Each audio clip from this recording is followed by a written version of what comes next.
시청자와의 깊이 있는 소통, 리얼 비평, 탐나는 TV. 오늘도 시청자를 대표해서 MBC 프로그램을 입체적으로 분석해 주실 패널들과 함께합니다. 첫 코너는 한 주간 시청자들이 관심을 가졌던 MBC 관련 이슈들을 뽑아서 확인해보는 시청자 픽 시간입니다. 관련 키워드 먼저 살펴볼까요? 주도인, 저출생, 공연의 민족, 수의사인데요. 먼저 수의사라는 키워드부터 확인해 보겠습니다. 이건 어떤 프로그램과 연관된 키워드인가요? 네, 지난 4일 첫 방송된 심장이 뛴다 38.5 관련 키워드입니다. 이 프로그램은 인간과 동물이 함께 살아가는 공생의 의미를 담아냈는데요. 반려동물 가족의 뭉클한 이야기와 더불어 최일선에서 고군분투하는 수의사들의 모습을 전했습니다.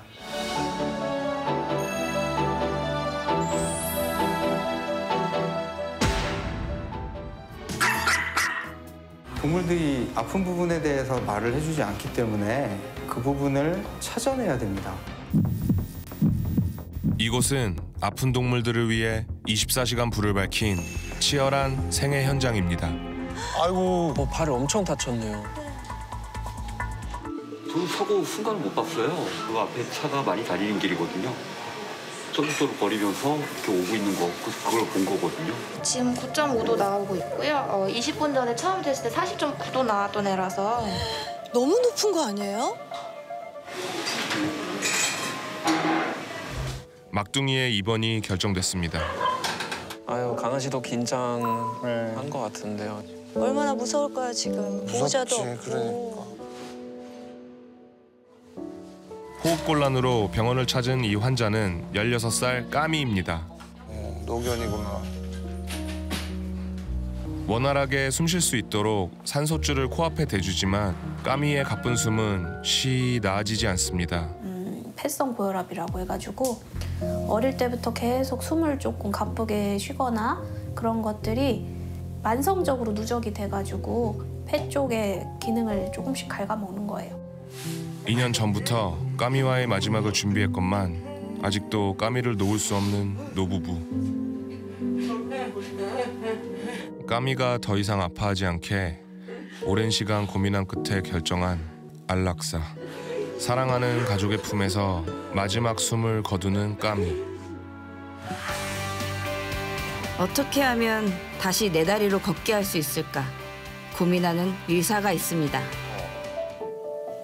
이제 뼈 안에 있는 임플란트를 저희들이 우리 애기에 맞게끔 CT 촬영을 해서 3D 프린터 저희들이 제작을 해서 안에 집어넣은 거거든요. 나와 있는 부분에 의족하고 연결해서 걸을 수 있게끔 사족으로 걸을 수 있게끔 만들어주는 거고요. 아직은 세 발이 영 어색한 것 같죠? 그래도 서서히 의족에 힘을 실어봅니다. 테스트하는 단계이기 때문에 적응하고 의족 같은 거 쓰는 것도 훈련을 좀 시키면 지금보다는 훨씬 삶의 질이 많이 높아질 것 같아요. 네. 갑작스러운 사고로 장애를 갖게 된 반려동물이 그로 인해 버려지거나 안락사되는 일 없이 행복하게 네 발로 뛸 수 있도록 오늘도 그들의 노력은 계속됩니다. 첫 방송 본 시청자들 반응 어땠어요? 네, 댓글 살펴보면요. 야밤에 15살 노견 붙들고 대성통곡을. 까미야, 하늘에선 아프지 말고 잘 놀고 있어. 보는 내내 감탄하고 울기도 하고. 선생님 진짜 존경하게 됐어요. 보호자분들도 동물 사랑이 대단하고 정말 이런 분들만 동물 키워야 해요. 이런 동물 프로그램을 방송에서 많이 하면 좋겠습니다. 동물을 사랑하고 서로 공생하며 살아가야 하는 시대가 아닌가 싶어요. 이처럼 인간과 동물의 공생 의미를 되새겨본다는 기획 의도에 공감하고 출연한 수의사들과 보호자들의 진심 어린 사랑에 뭉클했다는 반응들이 많았습니다. 위원들은 어떻게 보셨습니까? 저는 일단 방송 기획 의도에는 굉장히 크게 공감을 했어요. 최근 들어서 길고양이를 돌보는 캣맘, 캣데디도 있고 유기견들을 입양하고 이런 캠페인들도 늘어나면서 동물을 생각하는 우리 사회의 인식 수준이 많이 올라간 것처럼 보이지만 또 그 반대급부로 길고양이를 학대를 하거나 이제 떠돌이 개를 학대를 하는 이런 사람들도 생겨나면서 사실은 우리 사회가 동물의 생명을 좀 가볍게 여겨도 된다라는 생명 경시 풍조가 아직도 다 개선됐다고 얘기하기는 어렵거든요. 이런 상황에서 위기에 처한 동물들과 그들을 살리기 위해서 굉장히 고군분투하는 수의사들의 모습을 보여주는 거는 경각심이나 생명을 소중하게 여겨야 된다는 마음을 일깨워주는 의미가 있다라고 생각합니다.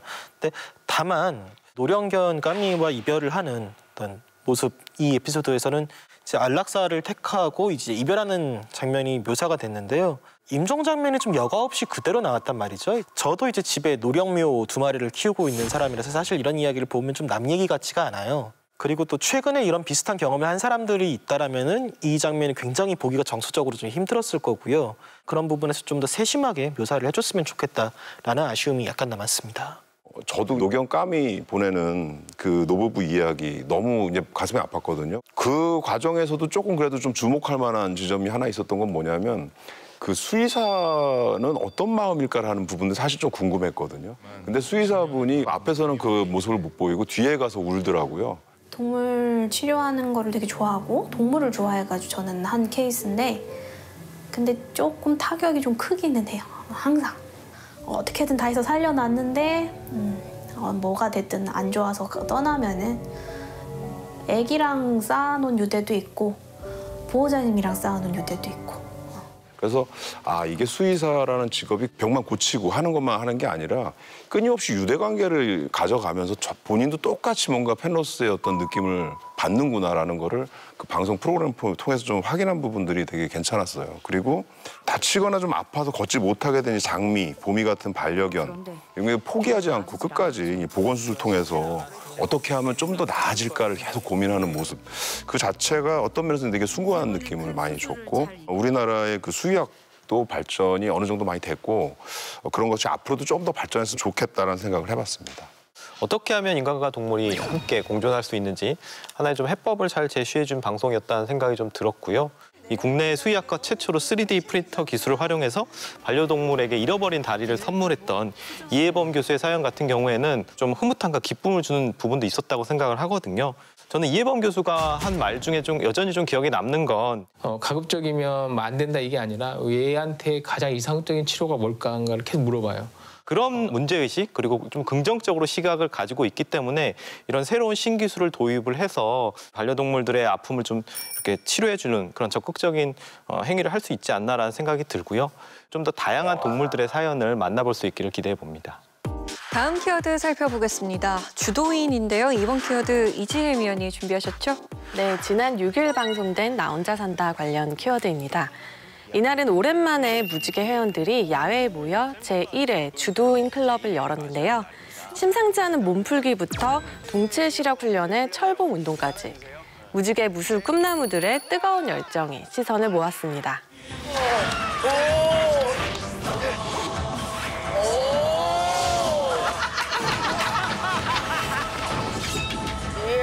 주승아, 이거 언제까지 가야 돼? 다 왔어요, 다 왔어요. 아, 난 너무 좋아. 산수장이다. 딱 이런 느낌이죠. 산수장. 살짝 조금씩 조깅하면서 목하고 손목 돌리면서 갈게요. 아, 이제 간다. 가시죠. 네. 털면서. 네. 날라있어. 표정 그렇게 해야 되는 거죠? 아니요, 딱 진짜. 차. 뭐 하시는 안으로 돌리시면 돼요. 쌈다. 예. 뒤로 막. 쌀. 날아오는 방향과 좀 다른 식으로 가고 저는 안 보고 있다가도 뭐 이렇게 해야죠. 그냥. 쫄지 않고 막을 수도 있고 들어갔다가 오고 들어갔다가 오고 좀 앞으로도 찌르면은 뭐 뒤로도 가고 맞았잖아. 맞을 때도 있어요. 사람이 다 뭐 어떤 UFC 선수 다 맞잖아요. 더 빨라도 돼. 너. 잘한다. 여기 잘하네. 안 가지. 오, 그렇지. 빨라. 근데 이것도 되게 춤추듯이 피한다. 아, 유연해, 확실히 날렵하고. 달라. 된다고! 된다. 이게 진짜 바보 같다. 잡아간다. 예! 좋다! 나 내가 제일 흥분했어. 땡겨. 와! 했습니다. 오! 저게 저렇게 할 수가 없다. 아유. 더 들어. 그렇지, 잘한다.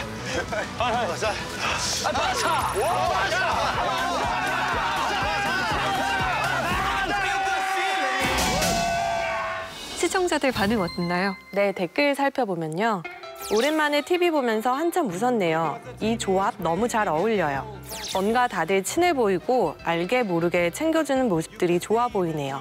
이 조합 대찬성, 거의 시트콤 수준의 캐릭터들. 주도인 클럽 자주 해주세요. 진지한 게 더 웃겨요. 환상의 조합으로 큰 재미를 안겨준 주도인 클럽 멤버들을 앞으로도 자주 보고 싶다는 반응이 많았습니다. 위원들은 이날 방송 어떻게 보셨을까요? 그러니까 이날 약간 재미 포인트하고 공감 포인트가 각각 별개로 있었던 것 같아요. 재미 포인트는 이주승 씨의 어떤 진지한 지도를 따라가면 따라갈수록 이상하게 점점 더 폼이 엉망진창이 되는 전현무 씨나 훈련할 때마다 과거 무에타이 수련했을 때 자세가 나와서 계속 곤란을 겪는 기안84처럼 멤버들이 다 한 끗씩 부족하단 말이죠. 분명 의도는 진지했으나 결말은 몸개그가 되는 어떤 이 상황이 되면서 여기에서 좀 재미 포인트가 나왔던 것 같고요. 공감 포인트는 바깥에서 마스크를 벗고 활동을 하고 이런 생활을 한 2년 정도는 우리가 꿈도 못 꾸면서 지내다가 여러 사람들이 저렇게 신나게 운동을 하는 모습을 보는 것 자체가 주는 해방감이 있는 거죠. 그래서 아마 많은 분들이 이 주도인 클럽이 운동하는 모습 보면서 저렇게 사람들 만나가지고 뭐 테니스 쳤던 거, 배드민턴 쳤던 거 다시 한번 해볼 수 있지 않을까? 약간 이런 마음들을 가지면서 좀 기쁘게 보지 않았을까 생각합니다. 저는 이 동체 시력 훈련이라는 게 좀 보면서 이게 정말 과학적인 방법인가라는 생각이 좀 드는데 동체 시력이 좋으면 날아오는 물건들을 잘 피할 수 있다라는 거잖아요. 많은 시청자들이 다 비슷한 감정이실 거예요. 저거 그냥 컨셉이고 우스꽝스러운 거다라고 생각하시면서도 누구나 한 번쯤 떠올려봤던 그런 소재이기 때문에 좀 흥미롭게 보는 것 같아요. 축지법이나 뭐 동체 시력이나 어렸을 때, 현재도 한 번쯤은 나도 저런 능력이 있었으면 어떨까라는 생각해봤다는 점에서 많은 분들이 좀 더 흥미롭게 바라본 회차가 아니었나 싶습니다. 멤버들의 몸개그도 저는 웃겼지만 결국에는 이제 혼자 살지만 같이 모여서 하는 그 즐거움을 여전히 잊지 않고 있다는 게 또 따뜻하게 다가오더라고요. 일단 이주승 씨의 집을 처음 방문하는 이 무지개 회원들이 그 사람의 필요와 취향을 고려해서 선물들도 사오고 이제 모여서 밥도 먹고 이렇게 집에서 놀기도 했는데 겨우내 이제 이주승 씨가 이렇게 베란다에 방한막을 쳐놨잖아요. 저거 안 걷어도 돼요? 이제 집 뜨거워질 것 같은데 저 정도. 나중에 보면 저기서 버섯 자라고 쓸 수도 있어요. 야 그럼 우리가 저거 걷고 있을게 저거. 자꾸 일을 만들어. 왜냐면 사람 있을 때 하는 게 편하니까. 다 같이 방한막도 철거하는 모습을 보니까 나 혼자 살지만 결코 나 혼자만 사는 게 아니라 이제 같이 사는 즐거움도 발견할 수 있어서 더욱 반가웠습니다. 다음 키워드입니다. 저출생인데요. 이건 어느 프로그램과 연관된 키워드인가요? 네, 5월 5일 어린이날 특집으로 꾸려진 100분 토론 관련 키워드입니다. 이날은 아이들이 사라져가는 나라라는 주제를 다루었는데요. 저출생 문제와 이를 둘러싸고 있는 사회적 현상을 분석하고 현실적인 대안을 모색하는 시간을 가졌습니다. 오늘 어린이날 특집 100분 토론에서는 어린이들이 사라져가는 나라, 대한민국의 저출생 문제에 대해서 함께 고민해보는 시간 갖도록 하겠습니다. 지난 1980년 2.82명이었던 한국, 약 40년이 지난 2019년에 0.92명까지 하락했습니다. OECD 회원국 중 처음으로 한 명 아래로 떨어진 셈이죠. 이와 같은 저출생 현상에 대해서 기본적으로 어떻게 생각하고 계신지 한번 들어보도록 하겠습니다. 이 저출산의 원인 중에는요. 육아 두려움이 있음이 상당히 많은 영향을 끼친다고 보는데요. 나도 너무 부족함이 많은 불완전한 존재인데 이런 내가 누구에게 절대적인 존재가 될 수 있을까? 이 아이를 과연 내가 책임질 수 있을까 하는 두려움이 있는 거죠. 그러면 인간이 두려움을 느낄 때는 기본적으로 대뇌는 많은 방어 기제를 쓰게 되는데요. 두려움에 대한 방어 기제 중에서 가장 대표적인 게 도망가는 거와 피하는 겁니다. 나는 부모가 되지 않기로 했어. 네. 나는 출산을 포기했어. 이런 상황이 되는 거죠. 너무 가슴 아픈 일입니다. 네. 남성들이 굉장히 변하고 또 선의를 가지고 하고 싶어도 남성의 정시 퇴근을 용납 안 하는 직장 문화, 또 육아휴직을 용납 안 하는 직장 문화. 결국 그게 무엇으로 연결이 되느냐? 여성의 경력 단절로 연결이 되는데 그런 얘기를 알고 있는데 누가 또 결혼을 하겠습니까? 특히 이제 여성의 입장에서는. 결국에 어떤 부분에 정책적 역점을 둬야 된다고 보시는지 들어보도록 할까요? 청년들의 일자리, 주거 이게 가장 우선이 돼야 되고 그다음에는 이제 교육비와 양육비 부담을 줄이는 문제, 그리고 직장에서나 가정에서나 양성평등 문화와 육아를 지원하는 그런 돌봄 시스템의 강화, 이게 필요하다고 봅니다. 이 출산이라는 건 지극히 개인의 주관적인 선택이기 때문에 이러한 제도나 정책이 개인의 아주 주관적인 중요한 결정. 어떻게 보면 직장은 마음에 안 들면 바꿀 수 있지만 자식은 낳고 나서 도로 뱃속에 넣을 수도 없고 또 애를 어디다 이렇게 내버려 둘 수가 없단 말이에요. 그러니까 부모가 아이를 낳기로 결정하는 거, 그리고 대체로 가사와 육아는 엄마들이 담당을 아직은 많이 하고 있으니까 이것을 감당해내는 여성, 엄마에 대한 사회적인 굉장히 존경과 존중이 아주 이 우리 문화에 쫙 배이지 않으면 이러한 어려운 과정을 엄두를 못 낼 거란 말이에요. 네. 사실 저는 굉장히 이게 중요할 거라고 생각을 합니다. 네. 새로운 인구 전략은 더 이상 인구 정책의 연장선이 아닌 어떤 이제 또 인구 규모를 관리하는 것이 아닌 가족과 출산 주체로서 여성과 또 그 가족을 지원하는 이런 정책으로 좀 변했으면, 새 정부에서 이렇게 좀 바뀌었으면 하는 것이 소박한 소망입니다. 네. 인구 정책적 관심보다는 가족을 우리가 아끼고 개인들의 행복한 삶을 어떻게 도모할 것인가의 문제로 접근해야 된다라는 말씀까지 들었습니다. 이날 방송 본 시청자들 반응 어땠습니까? 네, 댓글 살펴보면요. 매번 정치적 대립만 보다가 이런 식의 토론 좋네요. 오 박사님 말씀과 정리에 너무 공감하고 감사한 마음이 들어요. 지금까지 있었던 저출생 토론 중에 가장 원인 진단을 잘하고 젊은 세대 마음을 잘 말해준 것 같습니다. 토론 꼭지 너무 좋네요. 100분 토론의 역할을 기대합니다. 이처럼 저출생에 대한 토론이 유익했다는 반응과 함께 앞으로도 다양한 사회 문제를 골고루 다뤄줬으면 한다는 목소리가 있었습니다.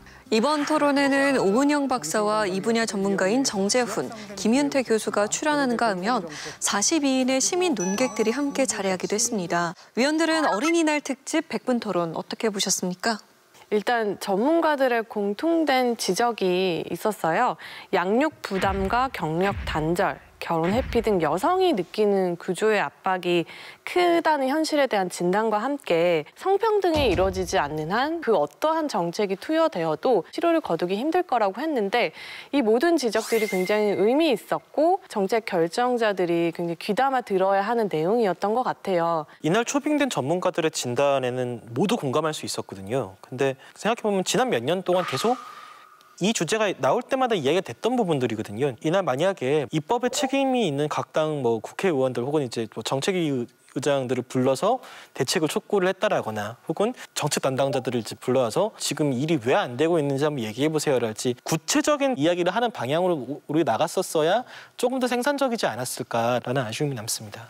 사실 이 주제 같은 경우에 어린이날 특집으로 얘기하면 굉장히 역설적인 주제긴 한데 그만큼 시급한 문제이기도 한 것 같아요. 이런 정책이 그동안 굉장히 많았잖아요. 예산도 많이 투입했고. 그래서 다시 한번 좀 왜 정책이 실패할 수밖에 없었는지 다양하고 복합적인 원인을 제시해 주는 부분에 있어서는 저는 나름 의미가 있었던 것 같고요. 다만 이제 보면서 저는 개인적으로 좀 아쉬웠던 부분은 이제 학술 용어나 개념들이 좀 종종 등장해요. 기능적 오류라든지 매개 변수, 그리고 이날 필요 조건, 충분 조건 얘기 굉장히 많이 하셨거든요. 돌봄 비용이나 교육비나 여러 가지 주거나 일자리 이런 것들이 필요 조건이라고 한다면 여기에 또 충분 조건이 있습니다. 물론 중고등학교 수학 시간에 들어보긴 했지만 이게 선뜻 이해가 안 될 수도 있거든요. 그래서 그런 용어들 같은 경우에는 좀 일반 시청자들 볼 때 바로바로 좀 이해될 수 있게 한 번 정도 사회자가 풀어주거나 그렇게 이야기를 해주면 어땠을까라는 생각이 좀 들었습니다. 다음 키워드 보겠습니다. 공연의 민족인데요. 이번 키워드는 정덕현 위원이 준비하셨죠? 네, 지난 4일 방송된 라디오스타 공연의 민족 특집 관련 키워드입니다. 이날은 공연의 신으로 불리는 싸이, 성시경 씨를 필두로 새롭게 떠오른 공연의 아이콘 여자아이들의 전소연 씨와 싱어송라이터 이승윤 씨가 출연했는데요. 전 국민 자동 떼창을 유발하는 신명나는 토크를 펼쳤습니다. 싸이 씨, 2011년부터 매년 여름만 되면 흠뻑쇼를 열었는데 준비 과정이 진짜 어마어마하다고요. 물값이 진짜 많이 들고. 몇 톤 들어가요, 몇 톤? 저희가 회당 그래도 한 300톤? 물값이 장난 아니지. 시작하고 물이 처음 팍 뿌려지는 순간이 이거 하려고 우리가 다 이 생고생을 한 건 거죠. 낮부터 기다리신 여러분에게 드리는 선물 지금부터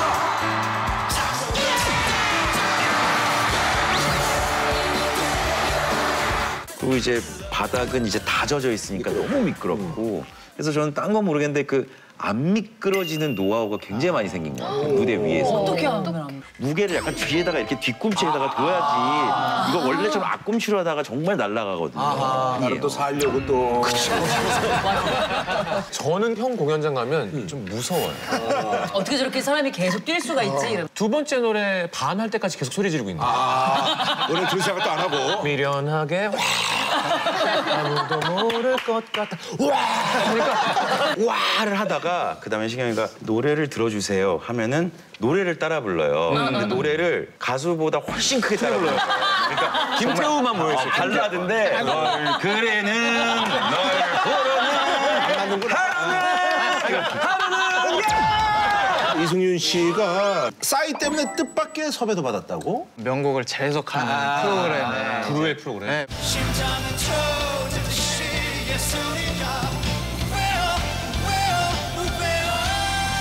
술에 취하셔가지고 전화가 오셔서 직접 다이렉트로. 네가 이 노래를 안 불러주면 내가 그렸던 그림이 다 깨진다. 아이고 또 당했구나. 이분의 장수의 비결은 패치 혀가 아닌가. 우리 라스 MC 디스랩을 준비를 했다는데. 오늘 마지막으로 하려고요. 오늘 그게 더 무서워. 야, 그게 더 무서워. 해볼까요? 재밌겠다. 오케이. 수지 맞은 국진이 영 청춘의 불을 지폈는데 왜 또 굶고 다녀? 이 가녀린 팔로 골프인데 쟤 어떻게 친단 거야? 혹시 골프채가 콩나물이야 뭐야? 세윤 선배는 어떻게 음악도 잘해요? 역시 개가수 대표는 문세윤. 죄송해요 모두 장난임 다 짓으니까 봐주세요. 사실 리스펙을 코미디언스. 수요일 밤을 훔친 제인 레드스타에겐 역시나 필요해 종신형. 공연의 민족 4인방의 매력과 입담이 폭발했던 이날 방송. 동시간대 시청률 전체 1위를 기록하기도 했습니다. 시청자들 댓글 반응 궁금해요. 네, 댓글을 살펴보면요. 싸이, 성시경 이 둘 조합 뭐야? 완전 정반대인데 티키타카 대박이다. 역시 연륜으로 쌓이는 내공은 무시 못한다. 전소연 말할 때는 예의 바른데 디스랩 할 때는 어리먹지. 표정부터 씹어먹음. 라스 나올 때마다 알차게 하고 가는 듯. 싸이, 성시경의 전소연, 이승윤까지 출연자들과 MC들 합이 너무 좋아서 역대급 꿀잼이었어요. 게스트들의 입담과 재치에 재미있고 알찬 공연을 본 것 같다는 반응이었습니다. 위원들은 어떻게 보셨어요? 싸이 씨가 직접 선정한 멤버들인데 성시경 씨하고 두 사람이 친하니까 두 사람이 이제 웃음을 많이 주도하겠거니 그럼 나머지 둘은 약간 분량이 적겠지라고 시작했는데 의외로 4명이 고르게 좀 분량을 갖고 가지 않았나라는 생각이 들어요. 이승윤 씨 같은 경우는 피처링 부탁 받을 때 나는 아무것도 못 얻어먹고 전화로 네가 해야 된다고 해서 했다. 맺힌 게 많고 뒤끝이 있는 캐릭터가 생겼고 아바타 속 나비족 분장을 하고 노래를 했던 성시경과 아바타를 만든 CG 회사에서 모션 캡처를 한 전소연이라는 이 연결고리까지 만들면서 계속해서 접점이 좀 생겨서 이날은 정말 이 게스트 넷의 호흡이 굉장히 빛났던 회차였던 것 같습니다. 피처링이 나왔을 때 싸이 씨가 예전에는 푸마 씨처럼 서로 그냥 해줬었는데 지금은 회사 대 회사로 접근한다. 그땐 그랬지. 좋은 게 좋은 거야. 이런 식으로 넘어가는 건가 했는데 성시경 씨가 옆에서 그때가 비합리적이었고 지금이 합리적인 거다라고 이제 딱 짚어줘서 훨씬 더 좋았던 토크였어요. 또 전소연 씨의 활약을 지켜보는 재미가 굉장히 컸는데 그 예전에 라스에 나왔을 때 김구라 씨가 다른 걸그룹 이름을 언급을 하면서 그 정도 되냐라는 그걸 그대로 디스랩에서 김구라 씨한테 돌려주더라고요. 니네 김구라 모르지? 선배가 한 최중급인가 그치? 내가 조언하라 하면 요즘 삿대질한 먹혀 마냥 감 떨어지면 포켓몬빵이나 먹어요. 정말 디스랩이 보통 그냥 랩이 아니구나. 이분의 역량이 이 정도구나라고 굉장히 감탄하면서 봤습니다. 전소연 씨 얘기는 그 언프리드 랩스타 나가기 전에 이사님들 앞에서 디스랩 했다는 얘기 굉장히 재밌었어요. 잔소리도 많으신 분이셨고 제일 무서워하는 이사님이었는데 이제 제가 거기서 철방을 깔고 했어요. 우리는 당신 앞에서 항상 웃지. 그치만 당신은 우리 항상 뒷담화의 중심. 앞에서 너무 세게 막 얘기를 하면 어떤 반응이었을까 이게 장면이 떠오르는 것 같아서 굉장히 재미가 있었고요. 성시경 씨도 이제 싸이 씨 공연에 올라가서 하면 그 관객들이 막 얼굴에다 뿌리고 뭐 이런 하는 장면들을 얘기하면서 리얼한 비하인드 얘기면서도 동시에 두 공연의 비교점들이 만들어지면서 굉장히 좀 그 웃음을 주지 않았나 하는 생각이 들었고요. 조금은 엔데믹으로 이렇게 옮겨가는 어떤 분위기이기 때문에 공연 자체에 대한 기대감을 많이 올려준 굉장히 기획적으로 괜찮은 아이템이었다고 생각이 듭니다. 네, 4인 4색 뮤지션들의 활약에 공연 그 이상의 재미와 감동을 전해준 방송이었던 것 같습니다. 앞으로도 라디오스타를 통해 재치 있는 입담과 남다른 호흡을 보여주는 스타들의 조합 많이 만나볼 수 있기를 기대하겠습니다.